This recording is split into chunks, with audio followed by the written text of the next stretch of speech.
Hey folks, welcome back. So tonight we're keeping it nice and simple but good. I'm throwing down some steak, some lobster tails, mashed potatoes, and corn on the cob. It's just one of those meals that just hits every time. Now normally I add these recipes on my website at plussizeinchicago.com. Well, they ain't happening this time. So basically y'all just need to sit back and watch. So let's get started.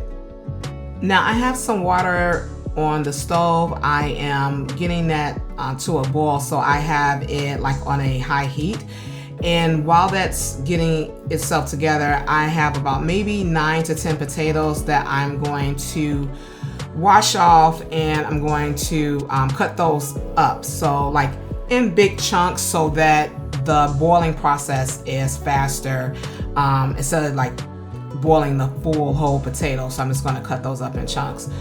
So yeah, so I'm just washing these all off. I like to use yellow potatoes. You can do this, of course, with red potatoes or with russet potatoes, but I just like the mildness flavor of the yellow potatoes. Sometimes it's like it has like a more of a buttery taste to it. I mean, I know it's a vegetable and it's raw, but I just like the way that it cooks and tastes better. For certain foods like red potatoes, I do like to add some spinach to that, but for these mashed potatoes, we're gonna do yellow potatoes.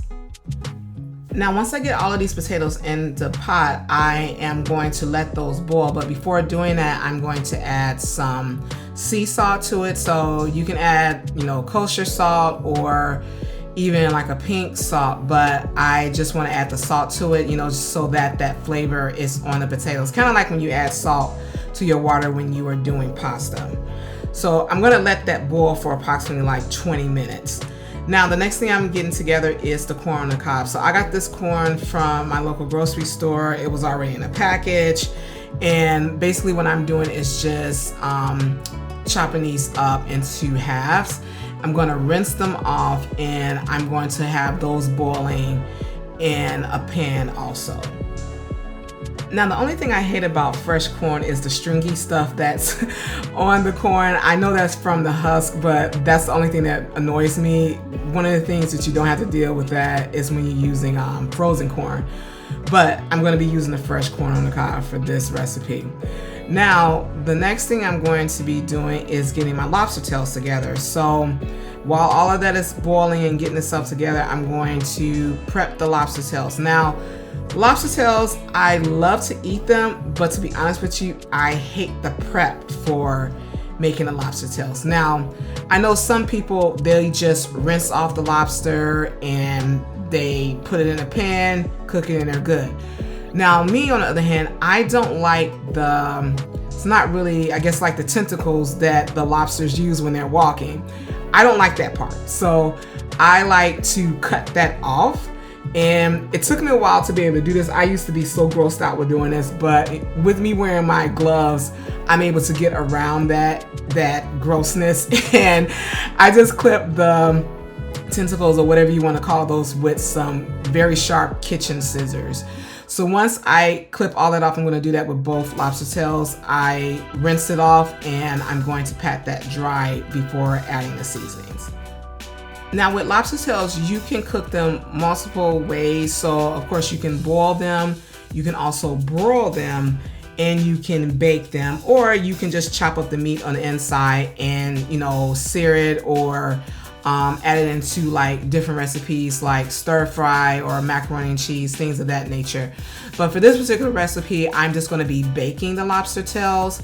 But what I'm going to do is split them in the middle and have them cooked open face. So sometimes like I'll split them and I'll pull the meat up so that it bakes, and it looks nice and puffy and pretty. But for this particular recipe, man, my elbow is like all up in that camera. But this particular recipe, I am just gonna split them in half and let it cook open face. Another thing that can also be kind of gross if you was to split these lobster tails in half is that sometimes there's some veins along the edges of that shell.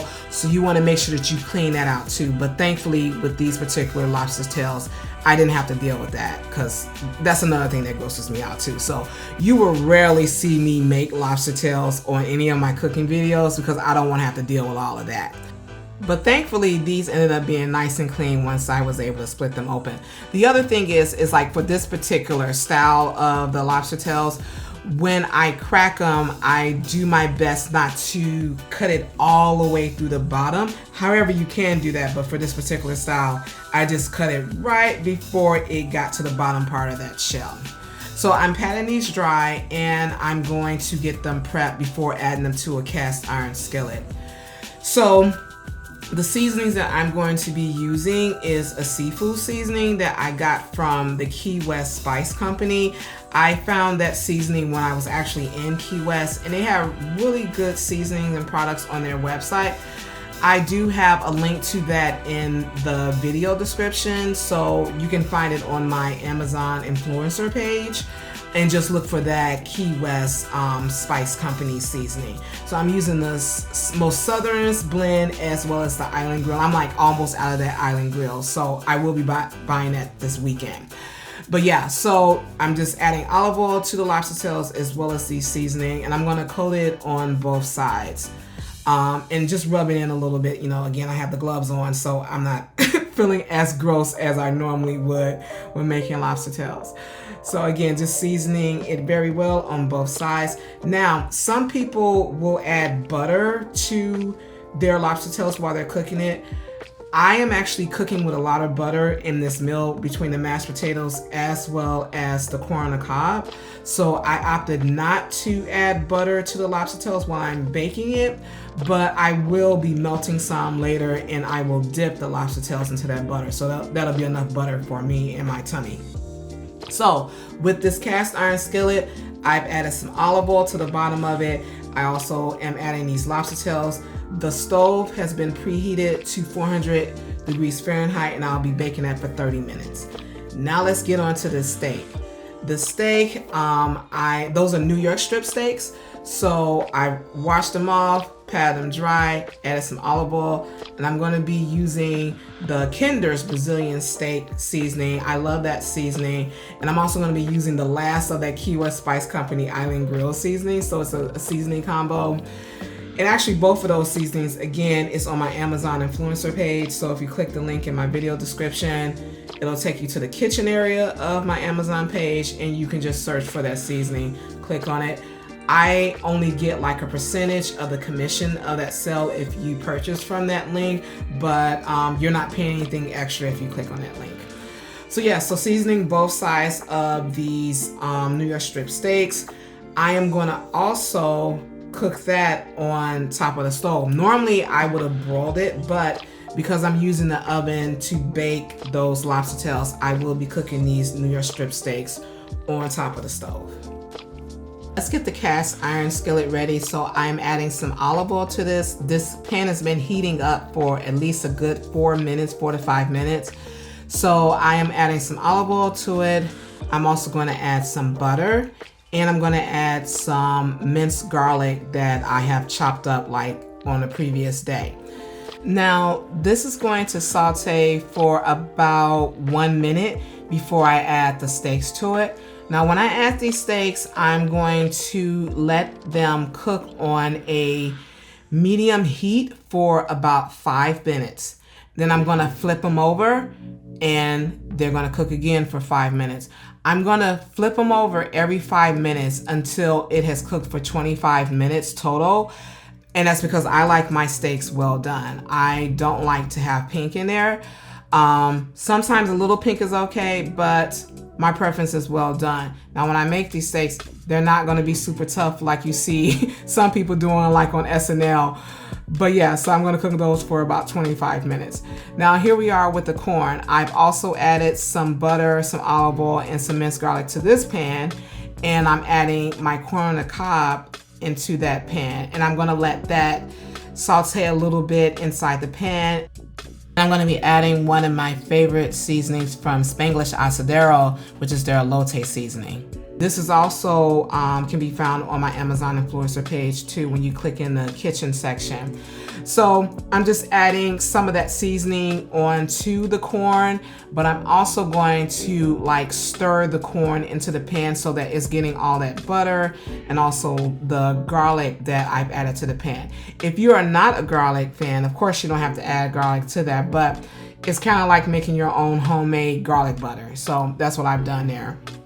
Again, stirring that up. This may have cooked for like another 3 to 5 minutes, and I turn the heat off and add a top on there, and you know, it's pretty much done. So yeah, it's just another way that you can add, you know, a little spice to your corn on the cob, and not literally spice, but yeah, you know, just something that's different for your corn on the cob so that it's not like just regular corn on the cob in butter.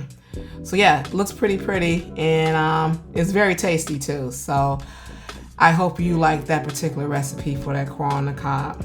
Now let's get over to the mashed potatoes. So I again had boiled these potatoes. I took them out and I am adding some butter to it. That's about maybe 4 tablespoons of butter. Like I said earlier, I'm cooking with a lot of butter, and I'm going to mash that into the potatoes. Normally I would have had added the heavy cream to it, but I want to make sure that I didn't add too much. So I'm just going to mash this, and then I'm going to use the blender and stir it up, whip it up really good. And then after it's been whipped, then I'll add the heavy cream. So I'm using this measuring cup system from Deiss, D-E-I-S-S. This is also on my influencer page too, and they have like some really cute measuring cups, but I'm going to be adding like 1/4 cup of heavy cream to this. And I must say, I actually surprised myself because that was the perfect amount of cream to add to these potatoes without it being too like soupy, you know, while I'm whipping it, because I didn't want it to be soupy, but I wanted it to be like nice and sturdy whipped mashed potatoes. So yeah, the amount was like perfect. So next thing I'm doing is seasoning with some black pepper and some Cajun seasoning. So you can use whatever seasoning you like, you know, if you want salt or pepper or garlic powder, all the things, but that's what I'm doing when I'm adding some seasoning to this mashed potatoes. So that's it, y'all. Dinner is served. The mashed potatoes were smooth, and these are like homemade potatoes. The corn was perfect, along with the steak and the lobster tails. This is just one of those types of meals that just feels like comfort on a plate. Hope you all enjoyed hanging out while I cooked. Now it's time for me to sit down, relax, and dig in. I'll see you guys on the next one. So friends, if you're watching this on YouTube, TikTok, or Instagram, shout out to everyone who has subscribed to my channel, or maybe you're following me on one of those social media platforms. Thank you so much for coming back and cooking with me again. If you are new here, my name is Angela, and this is my account Plus Size in Chicago, where I make a lot of easy to cook comfort food meals. You'll also see me reviewing different restaurants in the greater Chicagoland area, or maybe showing you some places I ate while on vacation. Be sure to subscribe or follow me. Also leave a comment and share this video with your friends and family. I'll see you guys next time.